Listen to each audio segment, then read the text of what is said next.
So hi, everyone. I'm Wendy, and thank you so much for such a kind introduction, Kate.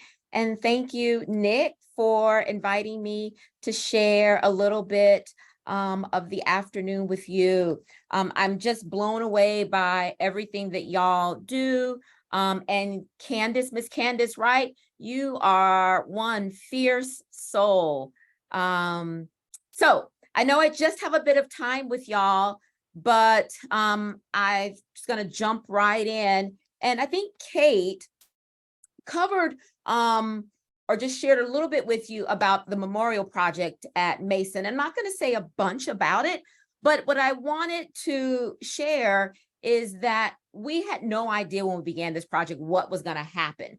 But one of the things that we learned was to be much more mindful about place and space and the way different spaces are raced, the way power dynamics impact who's in that space, whether or not they are free or whether or not they are bound. And so one way that we did that in the memorial is through this panel you see right there on the left for the little girl. Her name was Penny, who was enslaved at George Mason IV's household.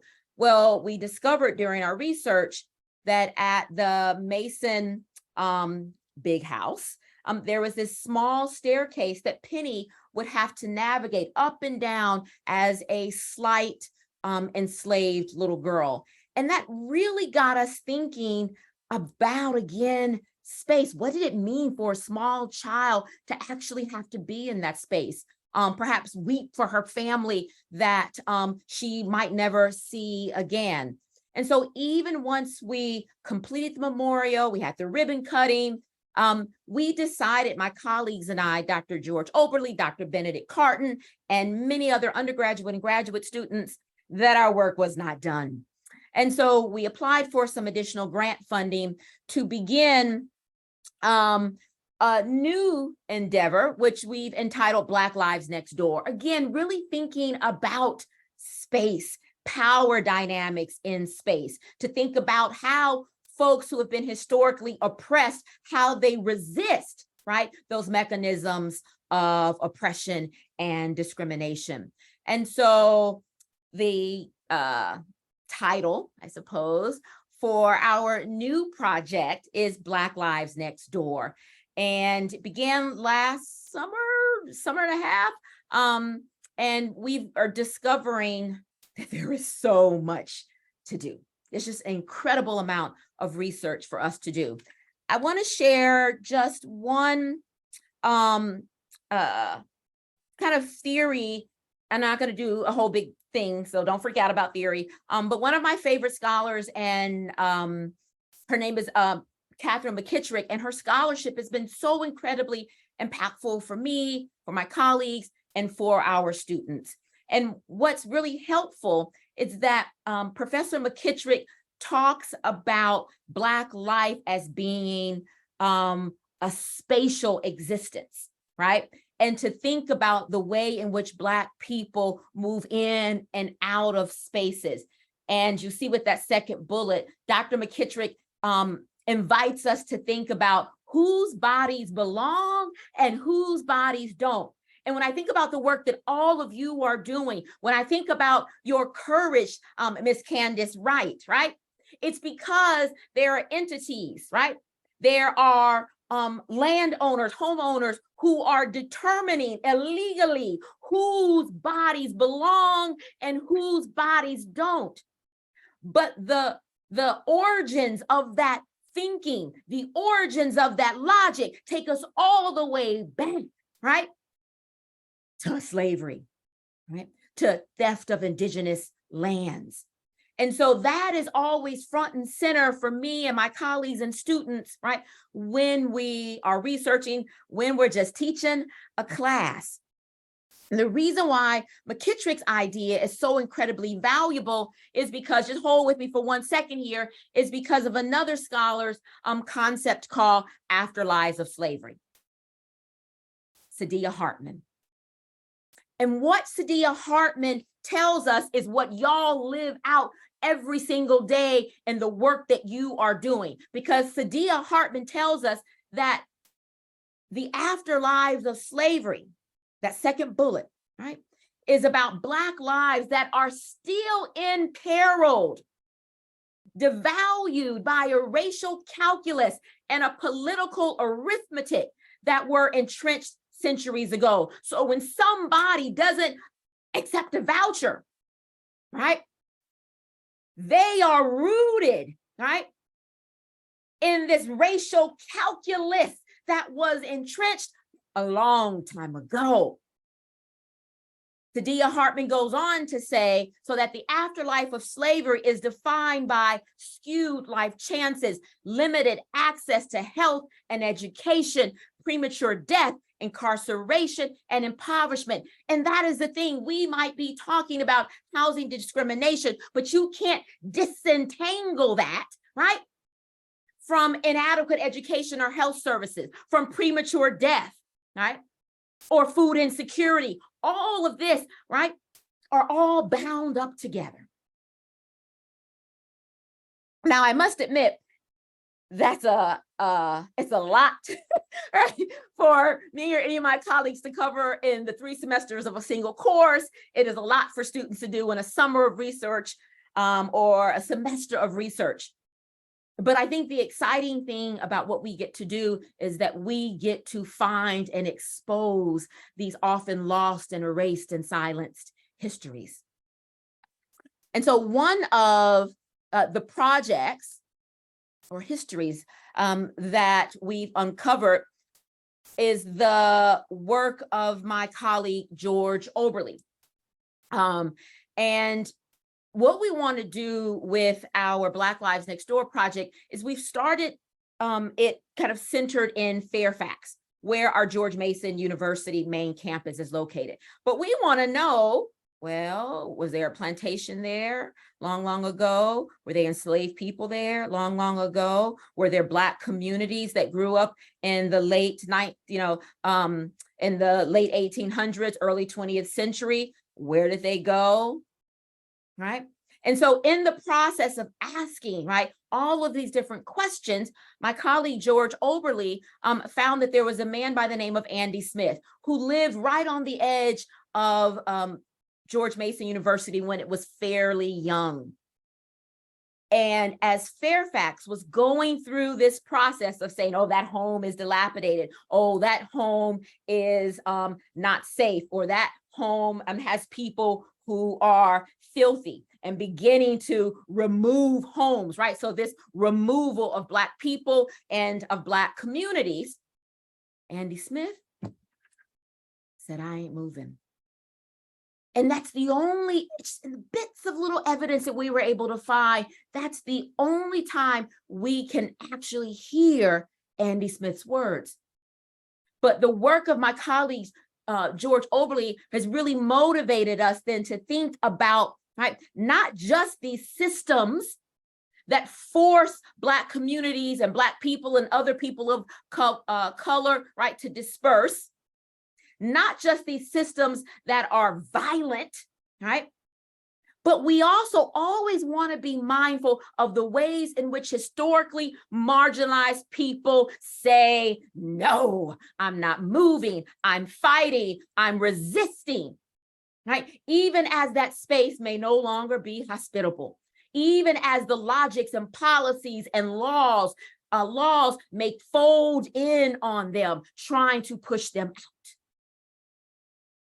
And so, for example, right, we see, photographs where Fairfax County is examining certain homes. They are arguing that some of these homes are in extreme disrepair and that they need to be torn down.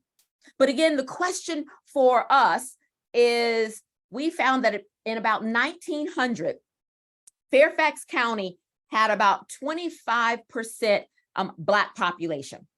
1900, 25% of Fairfax County population, right, was African American. 70 years later, that population is barely 3%. So our question is, where did the Black folk go in Fairfax? Did they move willingly? Were they compelled to move? We want to know. And so that is one of, the many questions or set of questions that our students and my colleagues are exploring. We want to understand this Black dispossession and removal that was taking place in Northern Virginia. And part of the reason it is so incredibly important is that often we have this idea that Northern Virginia is all about modernity and progress, right? But if that is so, where do we find the African-American stories in that? Where do the stories of immigrants fall into that narrative? And as we are doing more research, we are also moving out to other counties in Northern Virginia as well, like Loudoun County, and examining that kind of deep history, again, of exclusion, of color lines, like in Purcellville, right? And that's just a sampling. Many, many Black established communities and towns throughout Northern Virginia. Some held on well into the mid-20th century, and others were not so fortunate. We must tell their stories. And what occurred to African-American communities and individuals in Northern Virginia and Loudoun and Fairfax and Prince William fits within a larger historical narrative, right? And we have to place that within that context. I'm sure many of us, over the last few years, if we didn't learn about Tulsa when we were wee people, we have learned about Tulsa now. But Tulsa does not stand alone, right? Black community, the Black community in rural and in urban areas being violently removed. That is a story, right, that we must tell, and not just, right, not just the stories, right, about Tulsa. There are other communities, right? Their histories are rich and also must be uncovered. And what we are finding is that many of the experiences of African Americans in Northern Virginia are absolutely tied to Washington, D.C. Sometimes they're sending their children to DC to go to school, right? They've got family in DC, and so they are moving, right, across the region.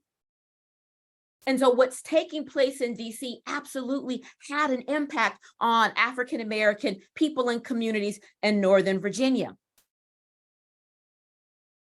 And what we know, right, is that in DC, the restrictive covenants, right, prevented African Americans from moving into certain neighborhoods and certain communities. And the language that we find in those restrictive covenants in Washington, D.C., we see in other locales across the United States, sometimes focus on African Americans, but sometimes focus on other folks of color or historically marginalized groups as well. And so these covenants, right, these racially restrictive covenants were a common device, right, for constructing and maintaining racial segregation pretty much from the early 1900s to about 1948.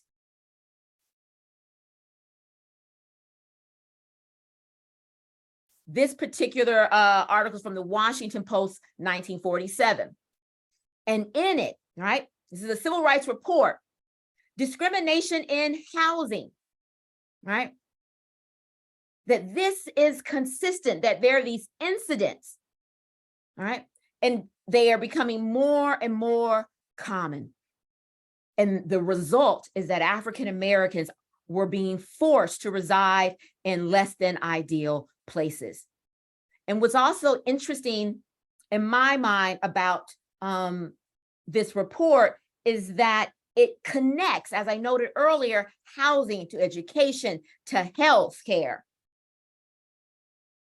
All right, what happens when Black families were evicted? Okay. Just kind of jumping a bit because I see time. 5 minutes, is that okay? Or just yell at me if you want me to stop for 5 minutes. Take your time. This is great. Okay, all right. So 1948. There's an organization that decides that they are going to do the research and to really take a deep dive into what is happening in Washington, D.C. in terms of segregation, but housing segregation in particular. Okay. And so the report, as you see here, is called Segregation in Washington. And what was absolutely brilliant about this report, all right, was that it wanted to make sure that everybody, right, could understand the argument, the thesis, if you will, and it used short, concise language plus visuals, right, to drive home the point. And so the report charges that racial discrimination in the Capitol is a disgrace, right? And that the only reason that the racial housing discrimination could continue was because of the contributing role of businesses and banking and real estate, right? And that all of that together, right, all of those different entities were helping to construct and maintain housing segregation in Washington, D.C. Here's a little zoom in. I forgot to tell you. So the name of the organization was the National Committee on Segregation, National Committee on Segregation in the nation's capital. And had a lot of who's who people that were involved, including NAACP attorney Charles Hamilton Houston. And look at what they are arguing. Just a few excerpts from the report. All right. Washington today, despite its great outward beauty, is not a good salesman for your kind of democracy. DC is building ghettos of mind, body, and spirit. They are ghettos that cramp the soul of the nation. And the nation's capital, we must mean what we say and give people of all races and colors an equal chance to life, liberty, and the pursuit of happiness. So again, right, this National Committee on Segregation, they do their research just like y'all. And then, right, that research is not about sitting it on a shelf somewhere. No, that research is about impact, about transformation. And so they create this report, again, not just to sit on somebody's pretty desk, but rather so that the people, so that members of communities can take that information, right, and use it.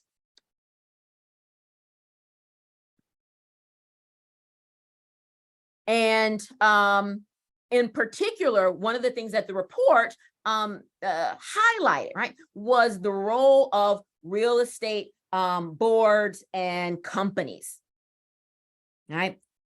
And in the report, it notes this 1948 Washington Real Estate Board Code, which, quote, no property in a white section should ever be sold, rented, advertised, or offered to people of color, colored people. Right?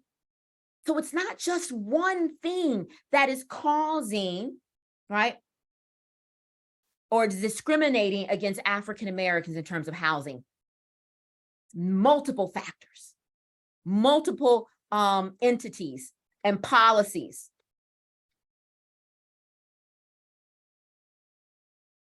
Okay. So then you would think, all right, you know, there's a case, 1948, it goes to the courts say, no, you can't have racial covenants anymore. That is no longer legal. Well, perhaps just in the way that you are dealing with various owners of homes who do not want to honor vouchers, right? Even after racial covenants were no longer allowed, right? There were other ways that homeowners, right, homeowners associations try, right, to bend, right, so that they can continue to discriminate against African Americans in particular, but also folk of color broadly. Okay.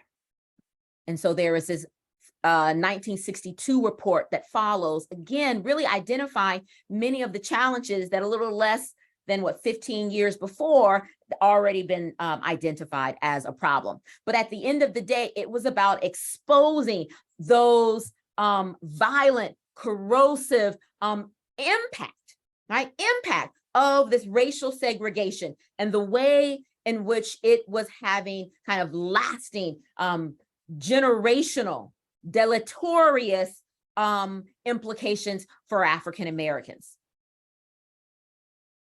All right, last little thing I want to say, because I never like to end on the note that the structures and the systems are so heavy and so much that folk are unable to imagine a better reality, a liberated reality. And so I want to end on the note that even though, African Americans in Northern Virginia faced dispossession, faced removal from their homes, right?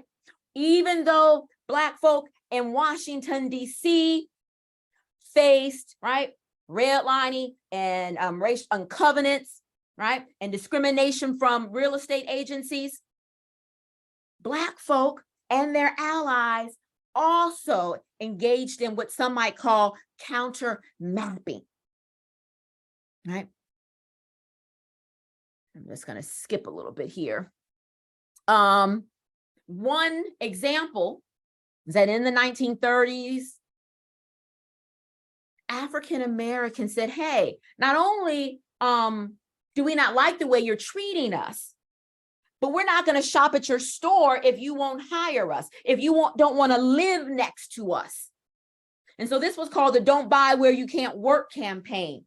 And this is about local Black folk using, right, their economic power to force businesses, right, to change their mind. And the Don't Buy Where You Can't Work campaign was not just in DC, it was in New York, it was in Detroit, it was in Chicago. All right, so it was a national movement. All right.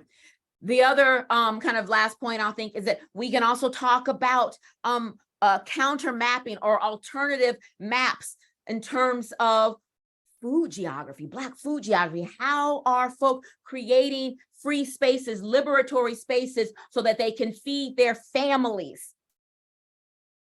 Again, housing, right, and having access to good and healthy food and to health resources and to good schools, all of that is entangled together. You cannot unbraid it. And so I'll kind of leave you then with what Catherine McKittrick offers us. I started with Catherine McKittrick. I'll kind of bring us home with Catherine McKittrick, which is that she argues that geography or space is alterable terrain. So it may be that a particular neighborhood in DC was historically white because of policies and real estate agencies. It may be that certain places in Northern Virginia, right, because of redlining, were historically white. But it is also possible that communities, that allies, that Black folk, that people of color can work together to reimagine those terrains, to reimagine that space where everybody can show up, right, and live a full life, right, within that community. And so McKittrick argues, our present landscape is both haunted and developed by old and new hierarchies of humanness. If past human categorization was spatialized in ships and on plantations, in homes, communities, nations, islands, and regions. It is also evidences that the ways in which some of the impressions of the transatlantic slave trade leaked into the future. All she's saying to us again is exactly what Saidiya Hartman said. We exist in the afterlives of slavery, and the work that all of you good people are doing is because we exist in the afterlives of slavery. But you also have the power, right, to alter the terrain, to alter this space, right? And I appreciate what all of you are doing. And I know you are having an impact, and I know you are in good company with many other folk that came before you, believing, right, that they could alter the terrain and the space and make it habitable for all people to thrive. And if you want to take a quick shot, those are some of the sources that I used for our talk, or my quick talk with you today.